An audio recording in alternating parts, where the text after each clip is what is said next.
4 wins from 5 games. £3 million signing Trevor Sinclair made his debut, partnering John Hartson up front for West Ham. Everton also had a new face. Defender John O'Kane signed this week from Manchester United. And Gary Speed, who wants to leave the club, well, he was out of things. Tony Gubba saw this one. West Ham's second corner of the match. Just over 10 minutes gone. Still no score. Oh, there is now! Sinclair! The debut man. Just signed from Queen's Park Rangers,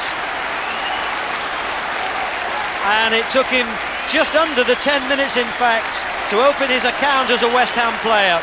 You'd have to say that Everton's defending on the corner wasn't that impressive. West Ham manager Harry Redknapp has made some fairly successful signings in the last few seasons, and maybe Trevor Sinclair's about to become another one of them. Mitch Ward for Everton. Farrelly.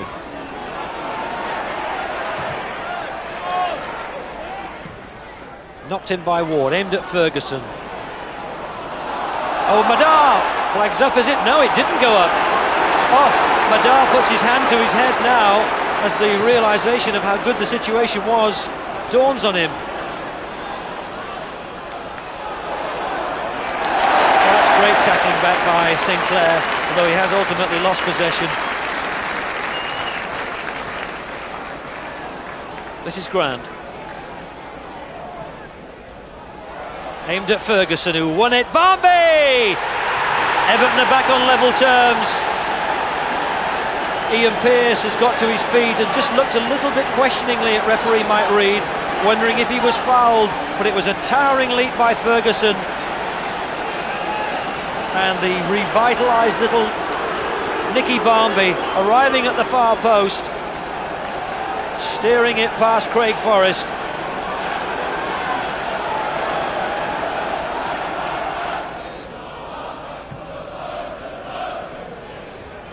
Flicked on by Sinclair. Hartson's goal side of the marker. It won't drop for him. Hartson! That's an excellent save by Myra.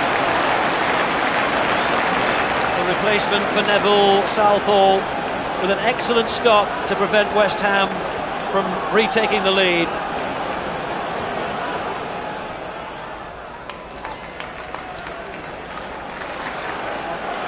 Rio Ferdinand. West Ham trying to re-establish superiority. Hartson. Lazaridis. Berkovits. Oh, Sinclair's done well. Berkovits! Sinclair!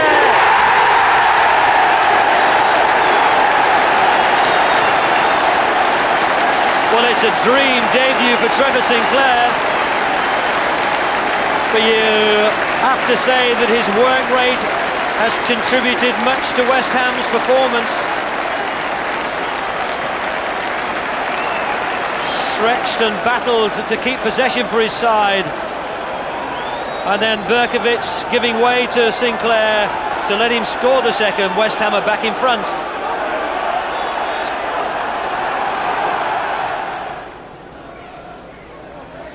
Pearce, Sinclair.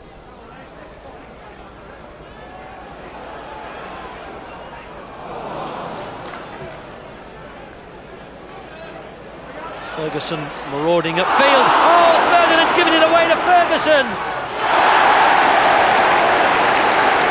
What a calamity, and what a miss by Ferguson. He could have tucked that away, the Everton acting captain today, and equalised and made it 2-2 as he did in this fixture last season. And here's Berkovits. He's got 2 ahead of him. Sinclair on the right, Hartson on the left. Here's Hartson, faced by Bilic.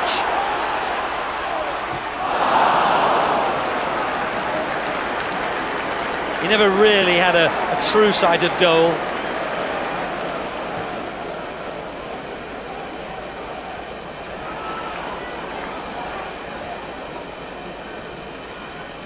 Pearce. Out of play. Everton hurry to take the throw. This is Gareth Farrelly. Madar's there, Madar, yes! Everton are back on level terms. It's 2-2. Seconds earlier, Ferguson had squandered a chance. The Frenchman didn't. Well whipped in by Gareth Farrelly.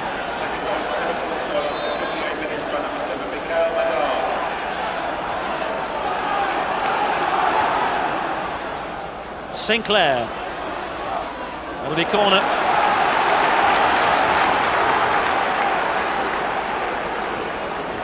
Lazaridis with the corner. Ferguson defending. Frank Lampard! Oh, what a well-struck volley. Just the little drift on the ball at the end that curled it away from the angle of post and bar. Sinclair. Oh, Hartson's got it. Watson dived in. Back to Sinclair. He's on a hat-trick. Sinclair!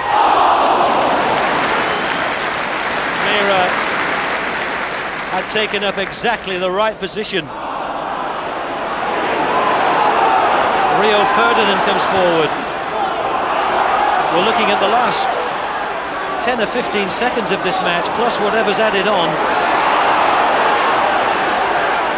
As Tony Grant wins it against Berkovitz. Gareth Farrelly. Barnby runs ahead of him. Here's Canamarteri. He tried to get it back to where there were two Everton colleagues. And a vital interception for West Ham.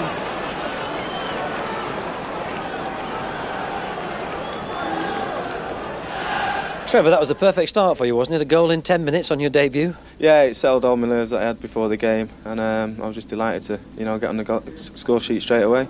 Were you nervous today about playing in the Premiership? Yeah, I mean, I've been out of the Premier League for quite a while now, and you start thinking to yourself, are you good enough and that? But today, 10 minutes gone, one goal, settles all my nerves, and I could just enjoy it a bit more. You look as if you've made another astute signing. You did it with Hartson and Kitson last season. You bought Trevor Sinclair and he's popped in 2 goals for you. That's not a bad start. No, apart from the goals, he was tremendous, wasn't he? Absolutely superb today. His pace, his strength, his work, he was outstanding. Howard, are you highly satisfied with that performance? Yeah, I'm delighted with it, really. I think that we had to make changes today, and I think everyone that's been out there has worked hard. We've had opportunities, as West Ham have, really, to have won the game, and I think a result of a draw, I think that was a fair result. Start of the season, we never started so well, and we wasn't creating, any chances at all. Whereas today, we look like a team and we're working hard for each other. And I think that's the main reason why we've gone on this run. Sinclair proved a point today, perhaps, Trevor, because people were beginning to doubt him, weren't they, as to whether he would be a Premiership player again. Yeah, he's got the ability, Dave. You just wondered about the injury that he had 18 months ago, but he came back. I was surprised how sharp he looked today, because you think he'd take a few games to pick up the pace of the Premiership, but he can play through the middle, out wide, takes defenders on, goals. He's a crowd pleaser. I mean, West Ham supporters will love him because he is an individualist who will excite them. Yeah. Now, Ferdinand's a player that's been mentioned for England's World Cup hopes perhaps this coming summer, but he's made a couple of errors in that match and he seems to have gone off the ball just a little bit. Yeah, he's had a bad month, and I think it's like all young players that are good in the ball. You take all the accolades and you get all the plaudits and you go on the pitch and you play it here and get it back there, and you forget your main job, which is defending, and you can become very, very casual. And I think he's gone very casual and he's forgot about defending. And what he's got to do is concentrate on his main job, which is keeping the ball at the back of his net. But he gives one for the future. Oh, well, he'll come back. They always do. Yeah, sure. Well, before our third main game between Crystal Palace and Leeds, let's catch up on 2 other London matches today, starting with Chelsea, home to Barnsley. For a team with only 1 win in 7 games, Chelsea still had plenty to aim at. European openings via the Coca-Cola Cup and the Premiership. A goal from Gianluca Vialli kept their sights on the target here. Vialli has scored 15 goals this season, 5 of them against Barnsley. And just after the interval, it was his pass that set Mark Hughes en route for a second goal, albeit at the second attempt. Afterwards, Barnsley seethed about the referee, while Wood Hullet put a different slant on stories about this week's players' meeting. I think it was a very good meeting and good arguments, good discussions, and that made them have a meeting of their own and and tell themselves the truth and how things have to change for themselves. And for For me, already before the game, it was easy for me to sit here because I knew that we would perform well. There have been signs recently that Arsenal have rediscovered their early season crispness and rhythm, though Steve Bould's pass was more basic and Dennis Bergkamp raced away to open the scoring. The second came from Emmanuel Petit's corner and was contributed by the old master of these situations, Tony Adams himself. Almost at once, Southampton were caught on the rebound. Ken Moncau's clearance returned with interest in a sweeping Arsenal move that culminated in Nicolas Anelka's arrival at the far post. 3 goals in 7 minutes. It left Dennis Bergkamp expressing pleasure at the return to form. Yeah, you got a squad of a lot of players, but the players who never played, and when they came in for the first time, it's hard for them. But you can see, for example, Nicolas Anelka now. He played now 4 or 5 games in a row, and he's getting better all the time. So you have to give them time, and we know from the trainings we see that they're very good players. Now, in the last 4 years, Crystal Palace have been relegated twice and promoted twice to the Premiership. They know that if their desperate home form continues, they'll be going down yet again. Well, today they entertain Leeds United, whose own recent Premiership form has been, well, mundane, although like Palace, they're in the 5th round of the Cup. Our commentator at Selhurst Park was John Champion.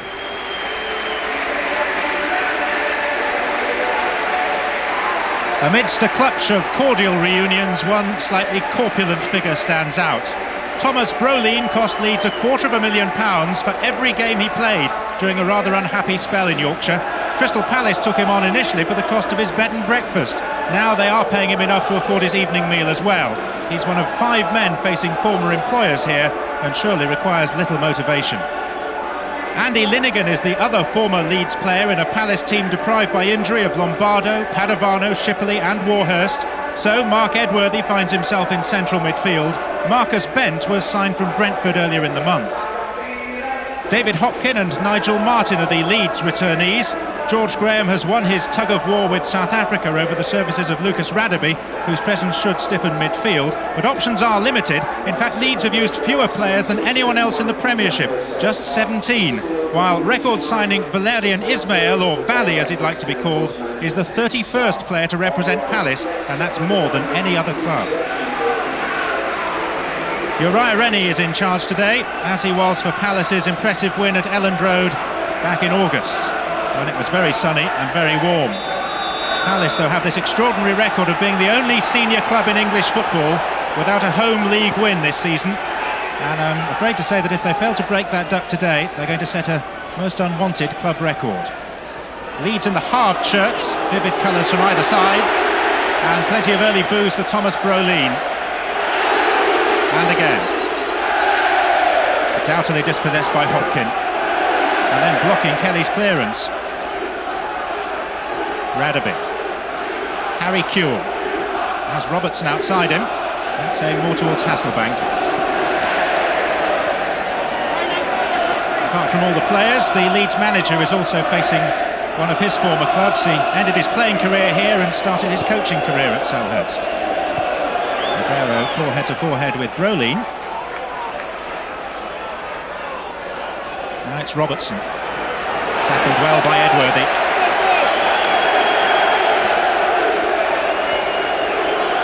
And that knock to the head that Thomas Brolin sustained in an aerial challenge just a moment ago seems to have had a belated effect.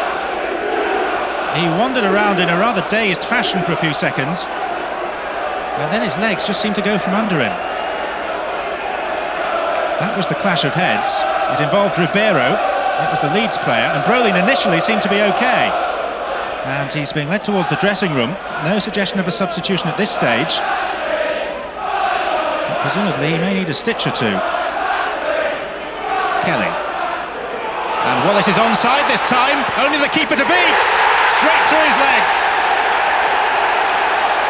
Rod Wallace scores in the Premiership for the first time in 2 months. On the transfer list or not, he remains a potent force. Palace down to 10 men with the departure of Brolin. And they clearly lost their concentration as the Swede was still being led along the touchline Wallace kept his and scored as he pleased.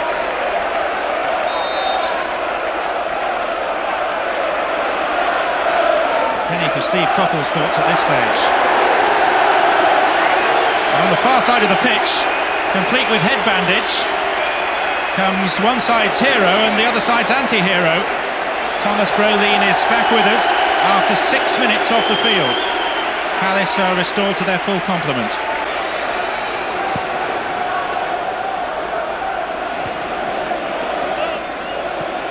Hasselbank. Muscular figure, Hasselbank. Shot was deflected! It's 2!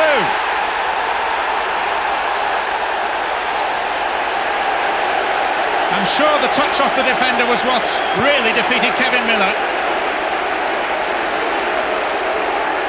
No sooner had Rod Wallace gone level with him as Leeds top scorer than Hasselbank goes back in front. And it came off Andy Linnigan, a former Leeds player. So Palace's home form, again, is fairly woeful. Dyer.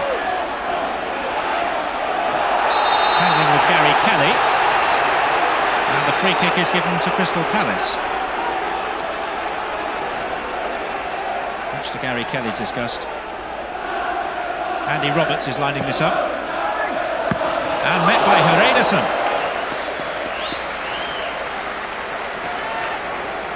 Always a threat at set pieces such as that, which Palace have worked on endlessly in training this week. Robbie. The boos are getting louder, if anything. Oh, and then the clearance from Kelly is completely done for his head bandage. He looks rather like a punch-drunk boxer. And this is not proving to be a happy return against his former employers.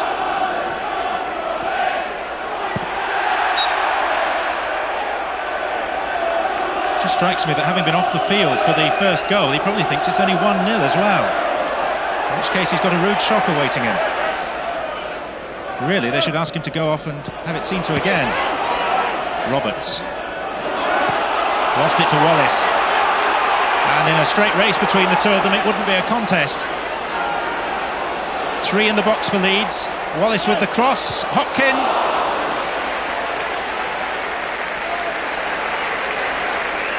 "17 goals for Palace last season and only 1 for Leeds this." But the ease with which Wallace escaped down the right flank was fairly alarming from a Palace perspective at least.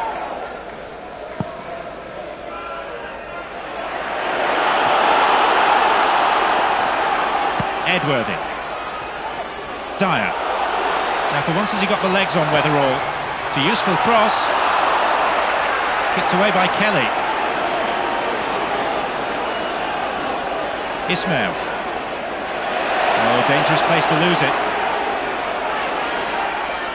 Leeds, you sense, are not quite going for the jugular.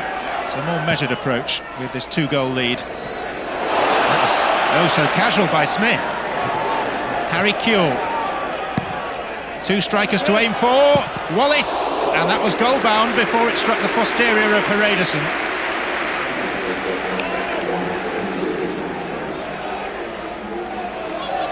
Usual Leeds routine, a group of players waiting for the cross. Kicked out by Bent. Hopkin.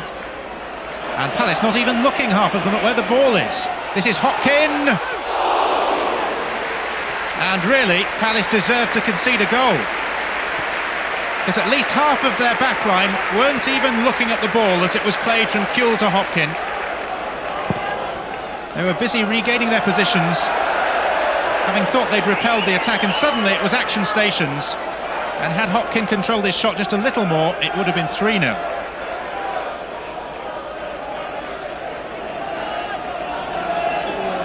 Some people are never happy, it seems. Herederson. Smith. Edworthy, referee's whistle is in his mouth, and he brings to a conclusion a half that Leeds have for the most part dominated. Palace have had a deal of possession but haven't done much with it.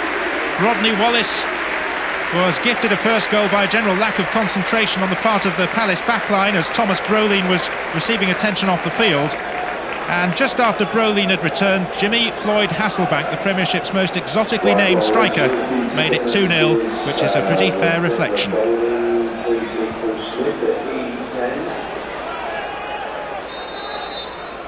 Leeds' task would appear to be simple. They hold on to what they have.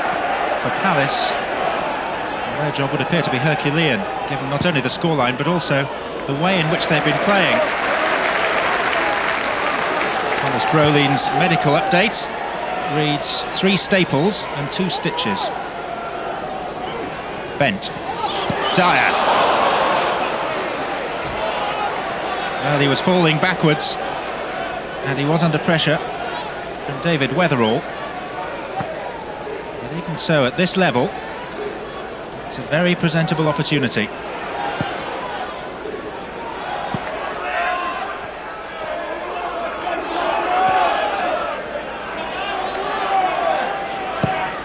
Roberts. Smith. Radaby. Didn't get much purchase on the header. It's a good one. Now towards Bent. Quick thinking from Edworthy. Setting up Bent.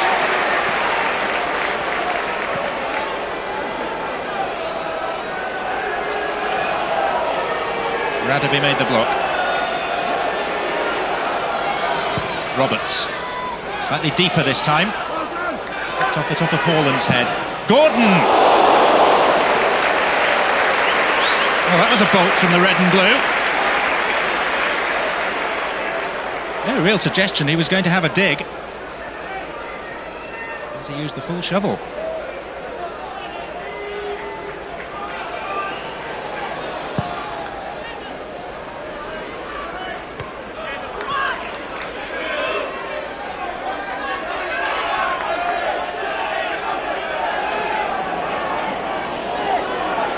Lineker.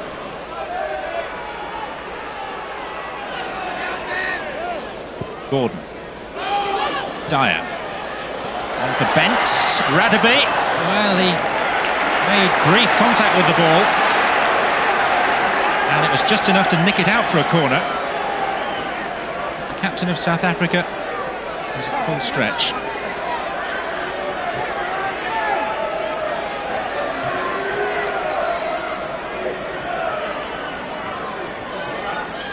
Roberts as ever with the set piece. Bent.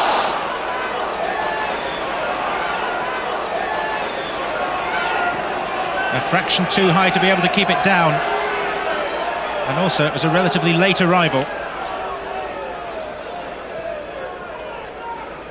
If there is hope for Crystal Palace, surely in the memory of last season's FA Cup tie when Leeds were 2 up here inside 7 minutes and ended up having to save a last-minute penalty to get a 2-2 draw. Roberts. Hopkin. Those two were teammates this time last year. Wallace. Hasselbank is... Well, he started to make his run, and then he was pulled down by Dean Gordon.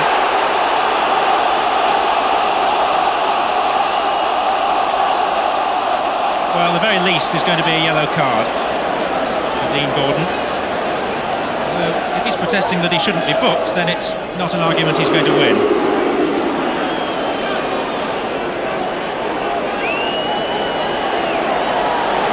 There was, though, no way that Hasselbank was going to be allowed to pass. Another Leeds goal at this juncture would just about kill the game off. Quarter of an hour remaining. And it's taken square to an unmarked Hopkin on the volley!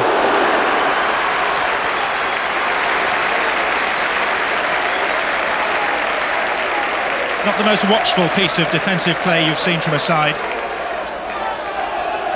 Very late to get to him.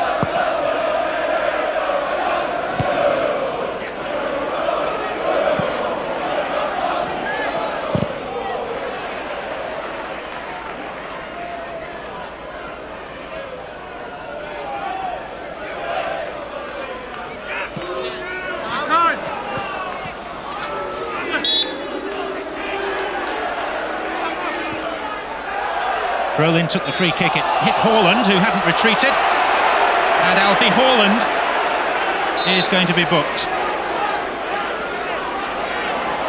Not been on the field long, but he's the 6th player to see the yellow card this afternoon.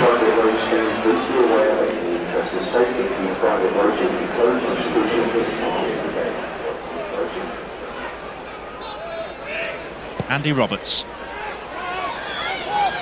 Rivero let it go, and it was nearly an own goal. Linnigan that got the header down. All put out of play, but that was a stroke of good fortune for Leeds. And amongst those looking particularly relieved in the centre of the field, apart from George Graham, the manager, is his captain David Hopkin, because he was right in the thick of things.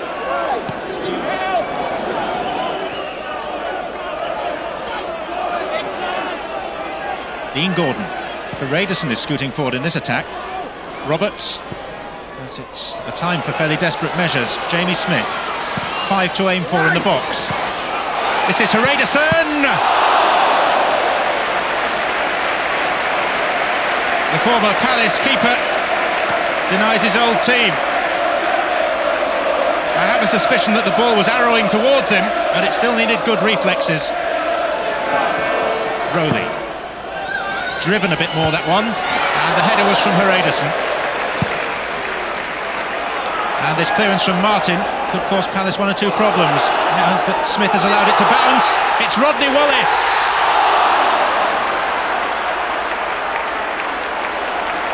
Probably as good a chance as the one he scored from.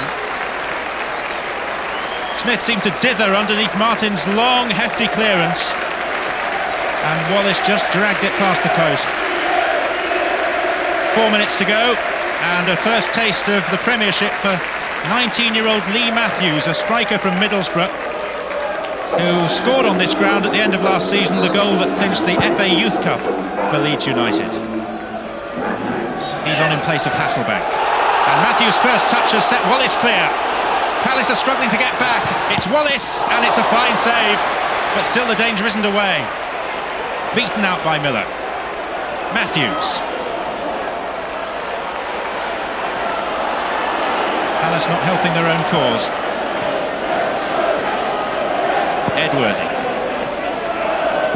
Weatherall. There was a good time to come on as a substitute for your debut. That time is now. The power of the shot that posed the greatest threat from Rod Wallace. One to sting the palms.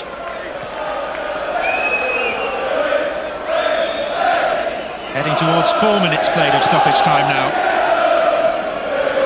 Won by Radaby, and that's the final action. And a harsh reception greets another home defeat for Crystal Palace. George Graham saw his side score twice in the opening quarter of an hour. But Crystal Palace have now set a new and very unwanted club record of 12 home league games at the end of last season, and all of this without a victory. It is the worst sequence at Selhurst Park in the club's history, and it threatens to drag them beneath the tidal wave of trouble at the foot of the Premiership. Plenty of effort from them, but precious little direction. And if home really is where the heart is, one just wonders whether Steve Coppell and co shouldn't consider a transplant. George, were you ever seriously worried about the outcome of today's game? I think you're always worried when the opposition are putting a lot of pressure on you, and they look very dangerous. A very tall team, they look very dangerous at a lot of set pieces. But we actually stood up to it very well, and we looked very good on the break. And as I say, we could have finished up with quite a few goals. We can't fault the players for effort, but at the moment we are finding it very hard to unlock the door against teams, which is why we haven't won here. So it is very, very difficult. We know that we've just got to keep our heads up. So you need, desperately, Lombardo in particular, Padovano, Schipperley, Warhurst and Quick. As quick as possible, but we've been saying that for a few weeks now. We've been, the run that we've had coincided when we started to lose these guys, and unfortunately we can't do without them. Was your reacquaintance with Leeds and George Graham as significant in your mind as it seemed to be in many other people's? No, I don't think so. You know, it was a very important game for Crystal Palace today. We needed to have 3 points, and unfortunately we couldn't have these 3 points. And if I lost against Leeds or Everton or Liverpool, it doesn't matter, because every game is very important for us for the moment. George Graham, is he the most demanding manager or coach that you've played for? Yes. Yes. When I came over, I didn't know what I saw, and he is. He knows what he does, and he knows all the tricks in the business, and yeah, he's very demanding and very tough, but he wants the best out of his players, and he's the boss, and yeah, you have to do what he says. What about Rod Wallace's position? How do you read the situation? I think the situation is very simple. I think that we're going to see an awful lot more of this in football. Players with probably a year, maybe even 2 years to go, they think, I'll see my contract out and get a big payday. I think the fans better get used to it. Let's talk about Palace first. They've got 5 away wins against some good clubs. They cannot win at home. Why can't they win at home? Is it simply they haven't got their best players around at the moment? Well, that quartet of players is certainly a great loss. I think also they've only scored 7 league goals in 11 home matches, so you know that's not going to give them many points. I think if you look at the way they play, there's a like size to come onto them and like to break out from defence. And now when you're playing at home, the onus is on you to attack more, and also it leaves the defence vulnerable because they have to push up and they leave space behind them, and that today where they had great problems really, you know, balls played behind them into space in the opening few minutes. I mean, the goal that they conceded, you know, really, they play 3 at the back. They shouldn't get caught out as they do, because you've got Herederson, the Icelandic lad, who gets the wrong side of Rod Wallace. Andy Linegan is the spare man of that 3 in the middle, but he's not quick, and so once you take one out, there's never any chance he was going to get one of Colin Hendry's blocking tackles. And you know, that system of trying to play offside, I mean, right, there's Ismail back in the side today for his debut. You know, he's not used to the system, the new signing. But look, they're trying to play offside there. But look, Herederson on this side is playing everyone on. So you can't get pushing up. You know, there was no understanding. A decent cross there to Harry Kewell, and you know, there could have been 2 or 3 down. Again, individual errors. Jamie Smith, you know, makes a mistake. Rod Wallace should have tucked that away. All right, this is late on in the game. But even then, look, there's a spare man forward. Where's the extra defender? I know they're trying to chase the game, but you are going to get punished with sides like that. You know, you can't make sort of fundamental defensive mistakes, and that is why, you know, the confidence is draining at home. Yeah. How do you rate Leeds at the moment? They're a bit erratic, aren't they? They're not quite at the top level. No, they're doing well. I mean, they remind me a bit of Blackburn Rovers. I mean, we saw Jimmy Floyd there saying how demanding his manager is. He's worked George out, obviously. Yeah, he organises his sides very well. We know that. They work hard as a team. They're difficult to break down. You know, so they always get goal side, and they counter-attack themselves. They're a very good side. They've picked up more points away from home than at home, and probably it's the home form they've got to sort out. But, you know, they look very dangerous as soon as they broke from defence every opportunity today, and that's which really caught Palace out. You know, and they do get forward exceptionally well, really. Mm. I mean, this is an example here, you know, I mean, Jimmy Floyd is an attacking player. I mean, this is the pass of the day. It's, what, 60, 70 yards? Bruno Ribeiro running out of defence. And I mean, you know, that was a wonderful pass. Here, they close people down. This they do very well. David Hopkins, Rod Wallace pounces on it. He's got good pace, wherever he's going to end up at the end of the season. And, you know, bides his time, waits for people to get in the penalty area, and Harry Kewell and Dave Hopkins actually are fighting each other to get a header, and now I think Hopkins should have done better there. But probably the difference perhaps with Blackburn is that attacking pairing, Rod Wallace, you know, who looks if he is going to go, and Jimmy Floyd, who's being criticised for his inconsistency. Here they do link up well together. They create an opening. Dean Gordon pulls him back.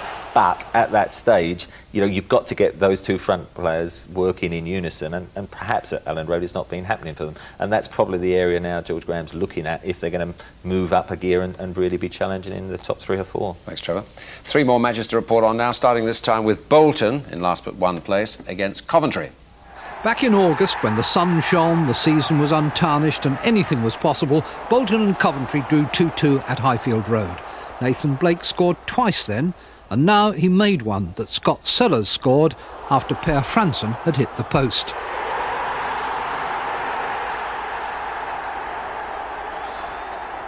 Bad defending gave Coventry an equaliser. A header across the penalty area that fell to Noel Whelan. his third goal in 6 games, all square at half-time. After the break, Magnus Hedman's clearance was met by Dion Dublin. Should have been cleared by Chris Fairclough. Instead, it was a goal for Darren Huckabee. Not a day for Bolton defenders to brag about.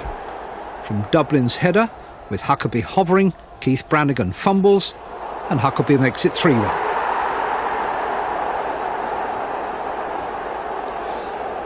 And again at 4-1, Huckabee's near-post header is well done, but Dion Dublin will have been surprised how easy his task was. It got worse. Only Jimmy Phillips knows what he was trying to do. Dublin didn't stop to inquire. His form lately has been outstanding, but so has been that of his young partner. I thought Huck was a real threat throughout the game. I thought he had them on their back foot whenever he could get turned, and we've been working on how to get him to get the ball at his feet and get turned, and it's happened today, and he is a real threat when he gets turned. Since Christian Gross arrived from Switzerland and Jurgen Klinsmann returned from Italy, Spurs have had some encouraging results, but their position hasn't improved. At Derby, Les Ferdinand so nearly gave them a lead after only 13 seconds. It was symptomatic. Overall, Spurs played pretty well, but paid for a moment of indecision. Clive Wilson, too cautious with a header back towards his goalkeeper. Dean Sturridge took full advantage. Derby County rallied round the flag and charged again. Good movement left Sturridge in the clear once more, but ultimately left him unrewarded for a very reasonable penalty shout. Wilson reprieved. The second half had barely started when Andy Sinton led a Spurs raid.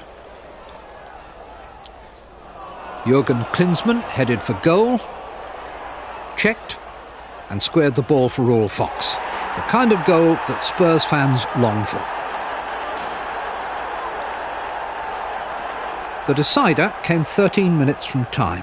Sturridge's header left Paulo Wanchop to cope with Sol Campbell. A formidable obstacle shrugged aside. Derby maintain their top 6 placing. The man Spurs could have signed a couple of weeks ago, Andy Hinchcliffe, made his debut today for Sheffield Wednesday. His arrival allowed Mark Pembridge to return to midfield. And that left him in just the right place when Dean Blackwell's clearance struck him and rebounded into Wimbledon's goal. The equaliser came from a defensive header by a striker. Andy Booth's clearance fell to Michael Hughes, and the Irishman's shot was a goal from the moment it left his foot. Reports tonight suggest Joe Kinnear is hoping to sign Darren Eadie from Norwich and Gareth Ainsworth from Port Vale to reinforce a mainly homegrown squad that he's rightly proud of. People talk about the academy at West Ham. I think they've got 2 in their side and the rest are foreigners. You know, the only academy that's left in football now is Wimbledon Football Club. You know, we've got 13 players in a first team pool, so we're delighted with that, and they all done exceptionally well today. Incidentally, there was an unfortunate incident at Fratton Park, Portsmouth today when a linesman, Edward Martin, was punched unconscious by a Sheffield United supporter and ended up in hospital. Happily, he's fully recovered. The man responsible was arrested and the FA have launched an inquiry. Well, now the Premiership table. And the defeat by Leicester means Manchester United's lead has been cut to 4 points at the top. Chelsea took advantage of the draw between Liverpool and Blackburn to move above both of them into second place on goal difference. And Arsenal's win over Southampton keeps them 5th and in touch. At the other end, defeats today for the bottom 4. So Barnsley remain a point adrift of Bolton, with Spurs staying in that bottom 3. Well, our man of the day is manager of the day. If you could take Leicester to Old Trafford and inflict the first home defeat of the season on the champions, you must be doing something right. It's Martin O'Neill. Good night.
When I first started to do it, I felt so stupid.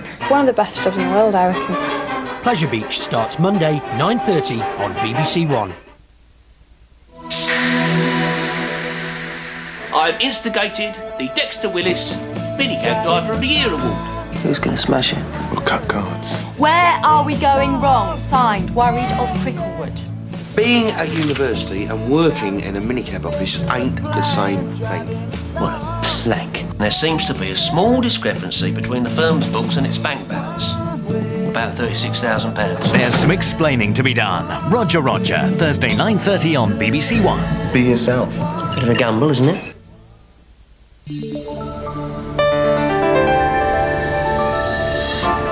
It's Top of the Pops in half an hour with Robbie Williams, All Saints and Chumbawamba. First on BBC One, these three blokes and a woman walk onto a stage, right? There's more about the elusive world of the serval family in the March issue of BBC Wildlife magazine. And the Oscar goes to...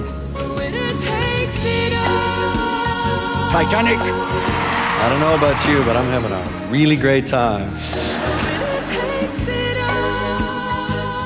Barry Norman brings you Oscar highlights tonight at 10:20 on BBC One. It's detective time again, for real, and right before the Oscars. But with us, we're live. Nothing is fictional. The drama is authentic, and tonight you can participate in changing the plot. Detectives all around the country are standing by. You might surprise yourself by seeing faces or events you know from real life. Crime Watch tonight after the news, and just before the Academy Awards.